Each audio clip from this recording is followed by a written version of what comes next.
A movimentação em frente ao Fórum de Olinda começou logo no início da manhã. Antes mesmo do início do julgamento, o clima era de tensão e revolta. Este homem diz ser irmão da primeira vítima de Jorge Beltrão Negromonte da Silveira. O crime teria ocorrido em 94 e foi julgado em 2009. Jorge foi absolvido. Se ele tivesse sido condenado, como eu tentei condenar aquele que fosse condenado, essas inocentes não teriam sido esquartejadas e mortas. Desta vez, Jorge Beltrão, Isabel Cristina Torreão Pires e Bruna Cristina Oliveira da Silva estão sendo julgados pela acusação de homicídio quadruplamente qualificado de Jéssica Camila da Silva, de 17 anos, em maio de 2008, no bairro de Rio Doce.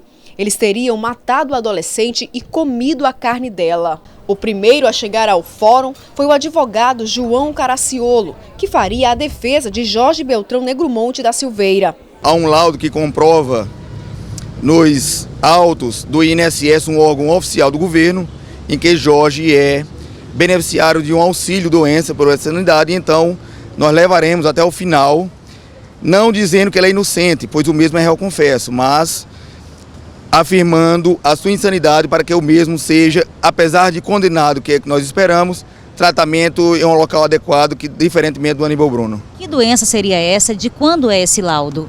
Esse laudo tem quase 3 anos e a doença é esquizofrenia paranoide. O advogado é sócio do primeiro advogado de Jorge, que foi destituído do caso pela Justiça. Mas uma defensora pública já havia sido nomeada para o caso e, a pedido do réu, assumiu a defesa. A defesa vai trilhar pela semi-imputabilidade. Seria uma diminuição, ocorreria uma diminuição de pena razoável. Já a estratégia dos advogados de Isabel Cristina Torreão Pires e Bruna Cristina Oliveira da Silva é outra. Eles afirmam que as duas foram induzidas por Jorge. Por 3 motivos. Primeiro, a dependência emocional. Segundo, o próprio medo de ser mais uma vítima. E a terceiro, não ter para onde ir, que a dependência, até financeira, era com o Jorge. Você acredita que isso exime a responsabilidade dela? Acredito não. A lei diz que isso exime a responsabilidade penal. O Jorge é o mentor de tudo, tá? Ao ponto de que o Jorge tentou convencer a minha cliente a tentar assumir, tá? Assumir algo que ela só fez por mando dele, por medo dele.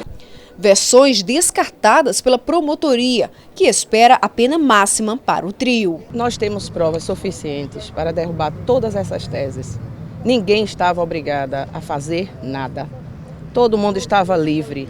Isabel era livre. Se Isabel estava sendo forçada a fazer alguma coisa, ela tinha liberdade suficiente para procurar as autoridades policiais e comunicar o que estava acontecendo na vida dela. Ela não o fez em nenhum momento.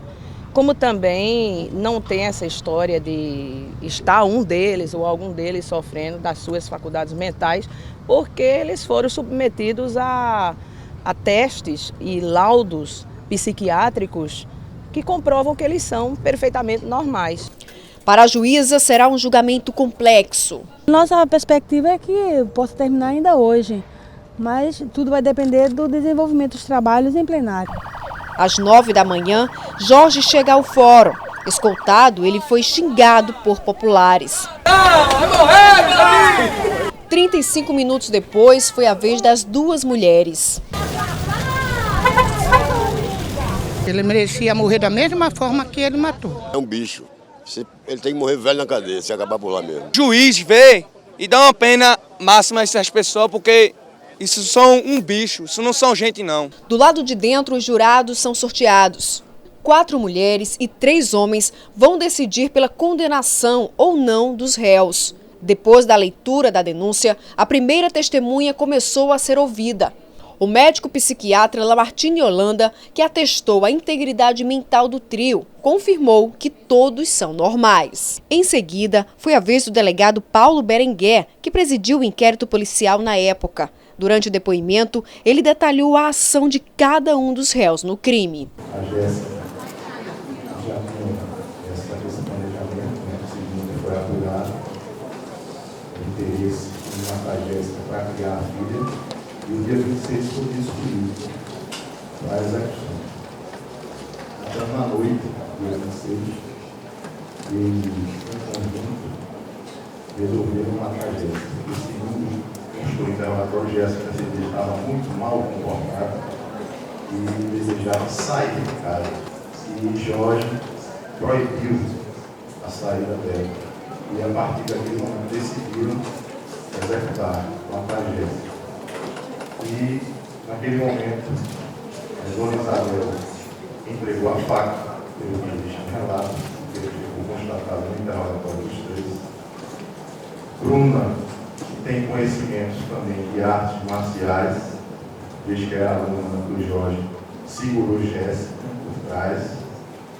E Jorge, através do uso da faca, deu um golpe fatal na região na região da jugular. O delegado disse ainda que a filha da vítima, na época com 2 anos, teria presenciado tudo e ainda comido a carne da mãe. Inclusive, a própria criança, filha de Jéssica, que era objeto de desejo, ela consumiu a própria carne da mãe, segundo o relato dos três. A carne das vítimas, ou da vítima, né, da Jéssica, já consumida de forma usual, nas refeições.